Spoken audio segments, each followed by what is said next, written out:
Europe হঠাৎ এত ক্ষুব্ধ কেন, আর কেনই বা আমেরিকার বিপক্ষে দাঁড়াতে বাধ্য হলো তার মিত্ররাই? বিশ্ব রাজনীতিতে সাধারণত যুক্তরাষ্ট্র ও ইউরোপকে এক কাতারেই দেখা হয়। একই জোট, একই স্বার্থ, একই শত্রু। কিন্তু হঠাৎ করেই সেই চেনা চিত্র ভেঙে যেতে শুরু করেছে। যুক্তরাষ্ট্রের বিরুদ্ধে প্রকাশ্য কূটনৈতিক চাপ, অর্থনৈতিক পাল্টা হুমকি, এমনকি সামরিক প্রস্তুতির ঘোষণা সবই আসছে ইউরোপের শীর্ষে শক্তিধর দেশগুলো থেকে। যুক্তরাজ্য, ফ্রান্স, জার্মানি, সুইডেন, নরওয়ে কিংবা ফিনল্যান্ড, যারা এতদিন আমেরিকার সবচেয়ে ঘনিষ্ঠ মিত্র বলে পরিচিত, তারাই এখন বলছে প্রয়োজনে স্থল, আকাশ, সমুদ্র সব পথেই কঠোর জবাব দেওয়া হবে। প্রশ্ন হচ্ছে, এমন উত্তেজনা হঠাৎ কেন? কারণটা শুধু একটি দ্বীপ নয়, শুধু শুল্কও নয়, এর পেছনে রয়েছে দীর্ঘদিন জমে থাকা ক্ষোভ, নিরাপত্তা শঙ্কা এবং নেতৃত্ব নিয়ে গভীর অনিশ্চয়তা। ইউরোপ বুঝতে শুরু করেছে এবার ঝুঁকির জায়গাটা বাইরের কোনো শত্রু নয়, বরং নিজের মিত্রের সিদ্ধান্ত থেকেই তৈরি হচ্ছে। আর এই উপলব্ধি পরিস্থিতিকে আগুনের দিকে ঠেলে দিচ্ছে। ট্রাম্পের দ্বিতীয় মেয়াদ এবং লাগামহীন সিদ্ধান্ত কেন কাঁপছে বিশ্ব রাজনীতি? ডোনাল্ড ট্রাম্প দ্বিতীয় মেয়াদে ক্ষমতায় নেয়ার পর থেকেই বিশ্ব রাজনীতিতে এক ধরনের অস্থিরতা স্থায়ী রূপে আসতে শুরু করেছে। শুল্কারক অর্থনৈতিক চাপ, কূটনৈতিক ভাষায় আগ্রাসন কিংবা ভূখণ্ড দখলের হুমকি, সব মিলিয়ে ট্রাম্প যেন আন্তর্জাতিক রাজনীতিতে এক ব্যবসায়িক দর কষাকষির টেবিলে নামিয়ে এনেছেন। যাকে ইচ্ছা শুল্ক, যাকে দরকার হুমকি, আর যাকে টার্গেট করা হবে তাকে চাপ দিয়ে কোণঠাসা করা, এই নীতিতেই এগোচ্ছেন তিনি।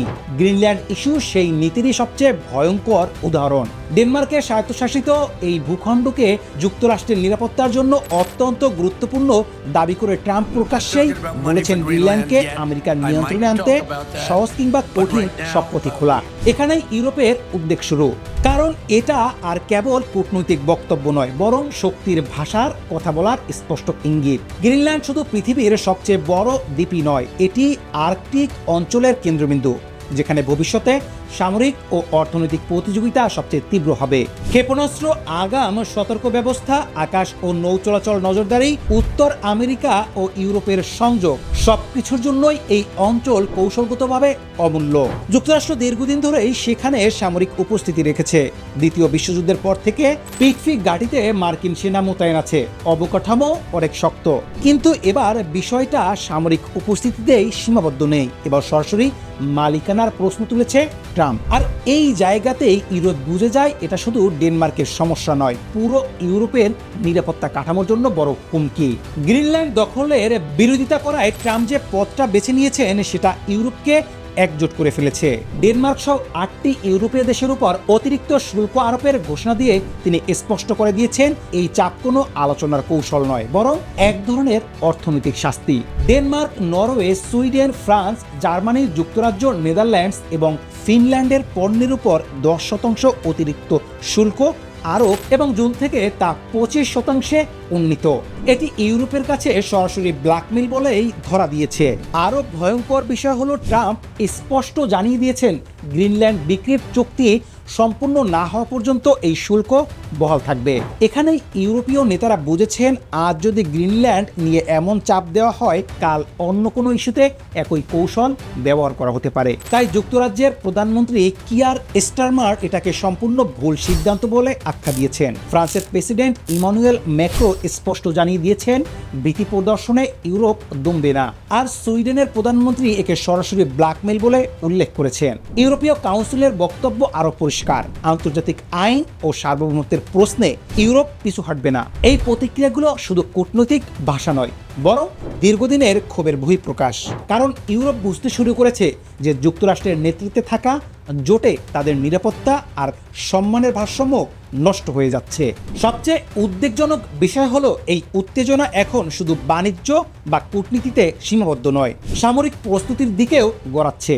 ডেনমার্ক স্পষ্ট করে বলেছে যদি কোনো সদস্য রাষ্ট্র অন্য সদস্যের বিরুদ্ধে সামরিক শক্তি প্রয়োগ করে তাহলে ন্যাটোর ভিত্তি নড়ে যাবে, কারণ ন্যাটোর ইতিহাসে এমন নজির এখনো নেই। এই বক্তব্যের মধ্যেই ইউরোপের কয়েকটি দেশ তথাকথিত নজরদারি মিশনের অংশ হিসেবে গ্রিনল্যান্ডে সেনা পাঠানো শুরু করেছে, যা স্পষ্ট বার্তা দেয় ইউরোপ আর শুধু বিবৃতি দিয়ে থামবে না। France, German, Sweden, Norway, Finland, Netherlands ও যুক্তরাজ্যের এই পদক্ষেপ মূলত প্রতিরোধের সংকেত, যাতে যুক্তরাষ্ট্র বুঝে যায় যে সামরিক পথে গেলে প্রতিক্রিয়া আসবে। ম্যাক্রোর ঘোষণা আরও সরাসরি, প্রয়োজনে স্থল, আকাশ ও সমুদ্র সকল পথে সামরিক সরঞ্জাম মোতায়েন করা হবে। এই অবস্থান ট্রাম্পকে ক্ষুব্ধ করেছে। তিনি এটাকে বিপজ্জনক খেলা বলে মন্তব্য করেছেন। কিন্তু এখানেই প্রশ্ন ওঠে, এই খেলা কে শুরু করেছেন? ইউরোপের চোখে ট্রাম্পের সিদ্ধান্ত শুধু একটি দ্বীপ দখলের চেষ্টা নয়, বরং যুদ্ধ পরবর্তী আন্তর্জাতিক ব্যবস্থাকে চ্যালেঞ্জ করা। যদি মিত্রদের উপর চাপ দিয়ে ভূখণ্ড আদায়ের চেষ্টা স্বাভাবিক হয়ে যায়, তাহলে বিশ্ব রাজনীতি আর কোনো নিয়মে চলবে না। এখন পরিস্থিতি এমন জায়গায় দাঁড়িয়ে যেখানে সামান্য ভুল হিসেব পুরো জোট ব্যবস্থাকে ভেঙে দিতে পারে। সামনের দিনগুলোতে হয়তো কূটনৈতিক সমঝোতা আসবে, আবার এটাও সম্ভব উত্তেজনা আরও বাড়বে। কিন্তু একটা বিষয় পরিষ্কার, গ্রিনল্যান্ড ইস্যুতে ইউরোপ আর আগের মতো নীরব থাকবে না। আর এই বাস্তবতা বিশ্ব রাজনীতিকে নতুন আরও অনিশ্চিত দিকে ঠেলে দিচ্ছে।